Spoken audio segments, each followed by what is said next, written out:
Well, happy St. Patrick's Day, neighbors. I'm John, your whiskey neighbor, and we've had a whirlwind of activity this St. Patrick's Day. Come back to the kitchen table. Want to share with you a couple of thoughts specifically about Teeling whiskey. This is their single grain. I'll talk to you after the break.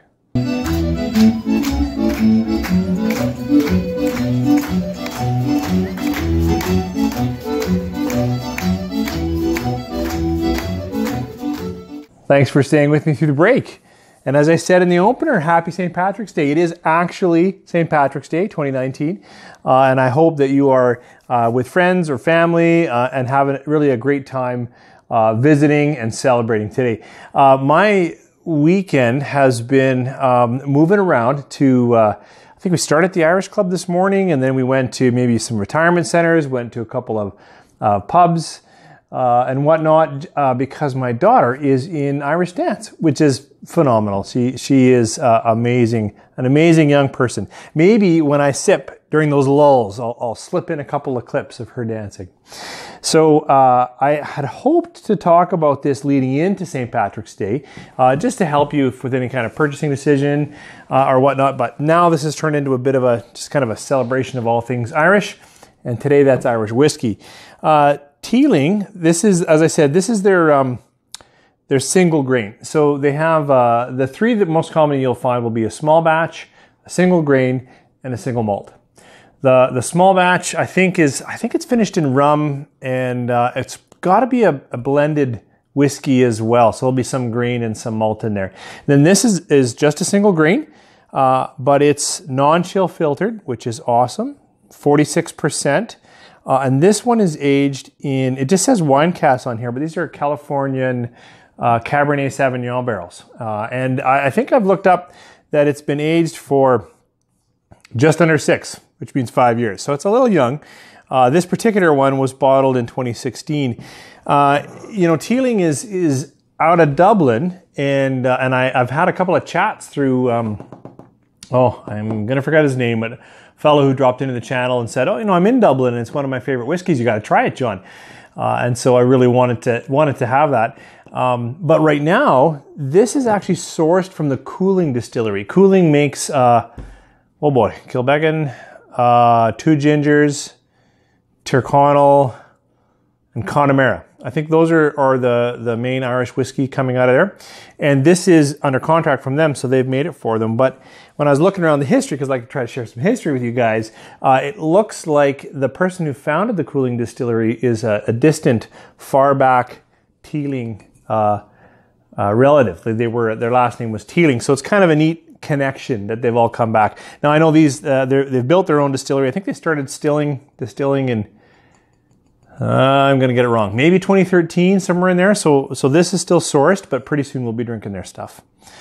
Well, that's a little bit about the history about this Irish. It is triple distilled, and this one non-chill filtered, aged and matured in California Cabernet Sauvignon barrels.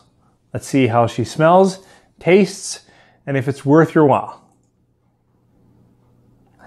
Gentle nose, sweet,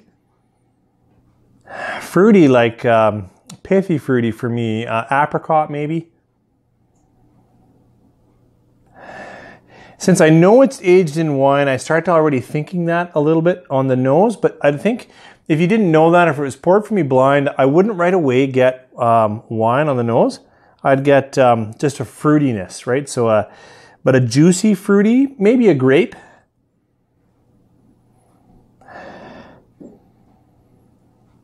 And a little bit of something else there. Like, it's not quite caramel, but it's something like a sugar, like a cooked sugar in there.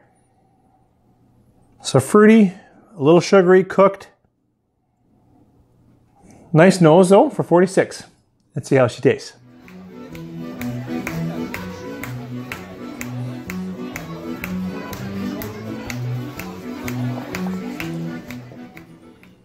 I like the palate on this one. The taste to me is a bit better than the nose. It's rich, creamy, coating, kind of buttery. And the wine influence, to me, starts to come alive in that sip quite a bit. And then when you go back to the nose, let's see if I get it this time. No, actually not so much yet. I'm still kind of in those sultana raisins. You know, like a chewy, deeper, yellow kind of raisin. It didn't come back, but the palate.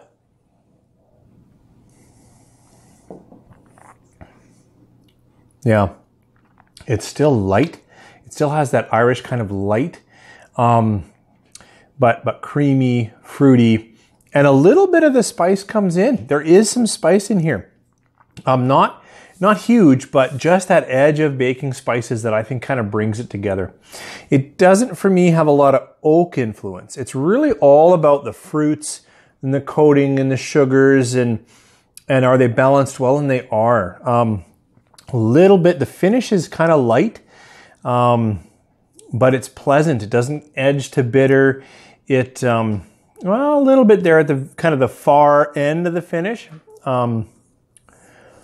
Yeah, so not an oak monster. If you're looking for that, you know, like that cut of wood, you want to chew on something, you're not going to get that here, but you will get a very enjoyable, fruity, and the more if I've had a few sips of these in an evening, that wine influence is tremendous. Like it's, by that I mean it's very strong, it's very pronounced. At first, you may just think of it as kind of a fruity whiskey, but I think if you stay with it for a couple of drinks, you'd really start to get, oh yeah.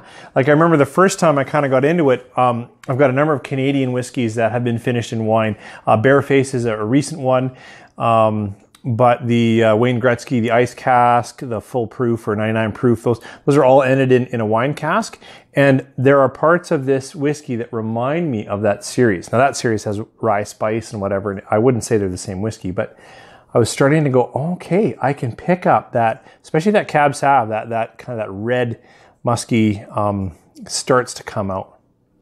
So this Teeling is, as I said, it's a single grain, so it's just from that one distillery, but it's, I think, 95% corn and 5% barley.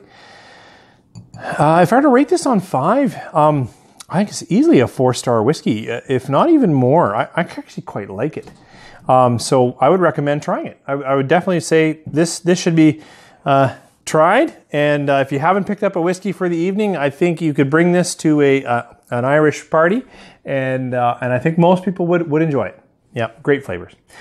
Thanks. So that's Teeling. I thought I would kind of compare it just briefly to a couple of others of Irish that I had on the shelf, especially because it's been a long day driving around, lots of good cheering for Irish dance.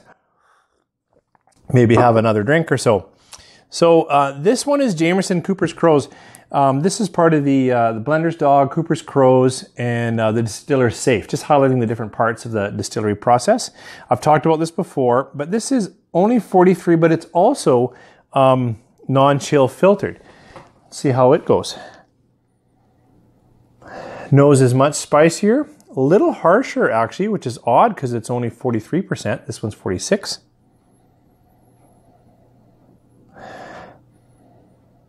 Yeah, a little more something, not bitter, but rougher on the nose. A little spicier. I think this one's got American Oak, ex-bourbon, and Oloroso sherry. No, not Oloroso. It's got a sherry, but a different one. And a little redder in the fruit on the nose, which is interesting, which this should have had more.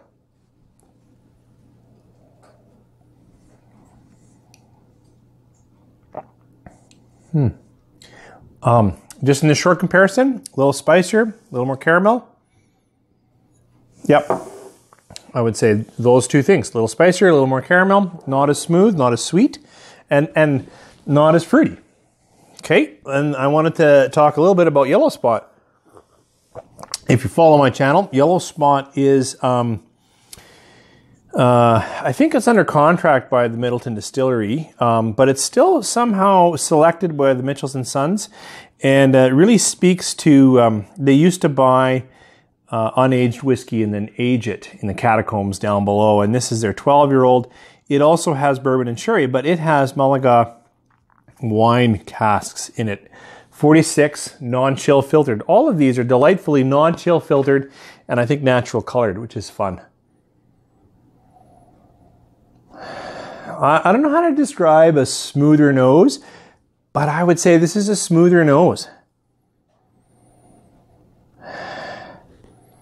Boy, very similar. A little closer to the Teeling than the Jameson.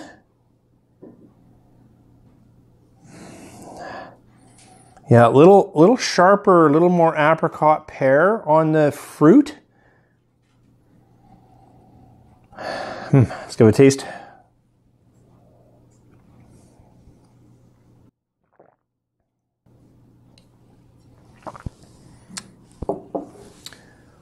Fuller.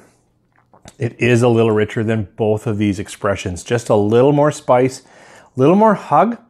You might say alcohol burn, you know, and possibly that's what it is, but it doesn't come off that way. It comes off more like a little more aromatic in the early finish or in the mouth. So just a stronger whiskey, and one that I would spend more time with. So that's my thoughts. It still stays the best Irish on the table that I have here.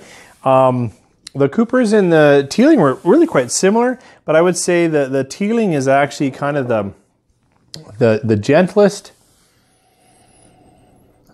sweetest, honey-like, fruit-like, and not a lot of wood, but quite enjoyable. So those are my thoughts today on St. Patrick's Day. I hope you guys are having a fantastic St. Patrick's Day. Thanks for taking a moment to check out this channel. And if you haven't subscribed yet, that's fantastic. If you think about doing it, I think we're building quite a great community. I certainly love all the conversation. So thanks again. Oh, I should have memorized an Irish goodbye. Something about may the sun always be at your back and the road come to greet you. I'm not going to get it right. You guys take care.